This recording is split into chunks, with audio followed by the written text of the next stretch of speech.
já foi respondendo. Essa terra pra mim é sagrada, pois aqui derramei meu suor.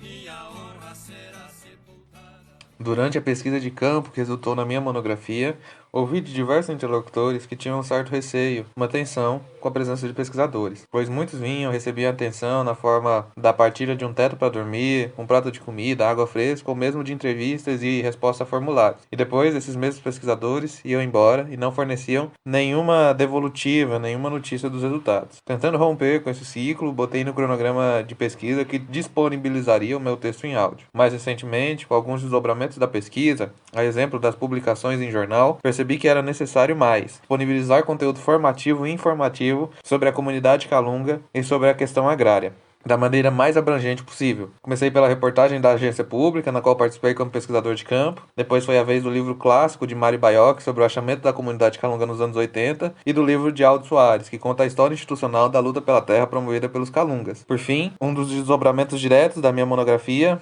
a reintegração de posse de parte da Bonito. Agora, disponibilizo o livro Em Julgamento à Violência no Campo, de Elias Fajardo, um raro livro que narra as primeiras mortes analisadas pelo Tribunal Nacional dos Crimes do Latifúndio. Família assassinada a golpes de facão. O Tribunal Nacional dos Crimes do Latifúndio examinou ainda que não tenha chegado a julgar o caso da morte da família de João Celestino Costa. O relator foi o advogado Gilberto Marques e foi ouvida a testemunha Derivaldo da Silva Ramos. João Celestino tinha 45 anos e era trabalhador rural na fazenda Boa Esperança, na Serra da Onça, na área denominada Franconia, distrito de Santa Luzia, no município de Canavieiras, Bahia. Com ele vivia seu filho adotivo, Adailton Celestino Costa, de 10 anos, e sua mulher, Maria José Santos, 37 anos, que estava grávida. Eles eram mais uma das muitas famílias comuns que desbravavam as matas para plantar, sem muita consciência do patrimônio natural que destruíam. Viviam uma vida modesta, não faziam mal a ninguém. Não eram desbravadores de serra elétrica em punho. Visavam apenas ter espaço para fazer seu roçado, para garantir, inclusive, a alimentação do guri que Maria carregava no ventre. Moravam numa região que, até 1982, era conhecida como Terra Sem Dono. Por volta de dezembro de 1983, apareceram Paulo Feitosa e Gumercindo Ferraz, dizendo-se donos da terra, e começou a disputa. Em 2 de março de 1984, João fugiu com seu filho para a cidade de Mascote, a fim de livrar-se das ameaças. João preferiu dar um tempo, não sabia bem o que fazer. Tinha medo, mas não queria arredar o pé do roçado que julgava seu. Maria também ficou intranquila. Cabia a ela ficar na terra, sem seu homem e sem saber se seu filho nasceria são ou com defeito. Paulo Feitosa e seus homens começaram então a assediar Maria, oferecendo-lhe dinheiro para que fosse chamar de volta João e Adailton, que, embora menino, já ajudava o pai na roça. Corpo da grávida cortado e jogado no buraco.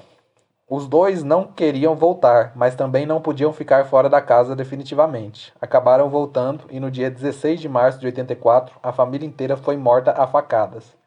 João e Adailton foram atingidos com profundos golpes de facão na cabeça e nas mãos. Maria tentou fugir e foi assassinada a cerca de 100 metros de sua casa, cortada a facão e jogada num buraco.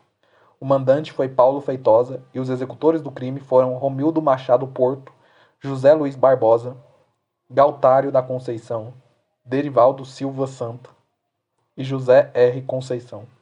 Foi aberto um inquérito e os pistoleiros foram ouvidos, tendo confessado o crime e aberto o nome do mandante. Mas acabaram soltos pagando fiança, sendo que o advogado que os defendeu no processo foi o próprio mandante do crime. Até agora não houve julgamento. O relator do processo no Tribunal dos Crimes do Latifúndio foi o advogado Gilberto Marques, que indignou-se diante dos fatos. O mais incrível é como os poderosos conseguem cooptar para fazer crimes como estes pessoas simples, parecidas com aquelas assassinadas. Conseguem isso porque prometem dinheiro, poder, etc. E é evidente que nunca cumprem suas promessas. Todos esses processos se parecem. Ninguém vai a julgamento. Não é todo mundo que tem a força da viúva Lúcia Lira. O tempo vai matando a resistência das pessoas. A testemunha ouvida foi Derisvaldo da Silva Ramos, pequeno proprietário e secretário do Sindicato dos Trabalhadores Rurais de Santa Luzia. Seu depoimento.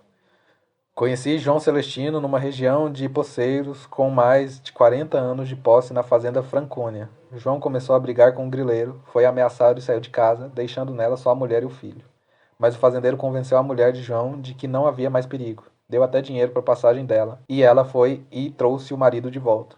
Foram todos mortos a facadas. Até a cachorra da família recebeu uma facada no pescoço e sobreviveu. Hoje, ela vagueia com o pescoço torto pelas ruas. É a testemunha que sobrou e não pôde contar a história. Derisvaldo contou ainda que os criminosos chegaram à cidade, vindos do local do crime, todos sujos de sangue, e disseram: "Graças a Deus, nossa missão está cumprida. Vamos tomar um banho, arrumar nossas coisas e vamos embora." O advogado e grileiro Paulo Feitosa apanhou os assassinos no dia seguinte e os levou embora. A principal testemunha, Daniel Gonçalves de Oliveira, também foi morta. Tribunal dos Crimes do Latifúndio. O caboclo já foi respondendo: essa terra pra mim é sagrada, pois aqui derramei meu suor.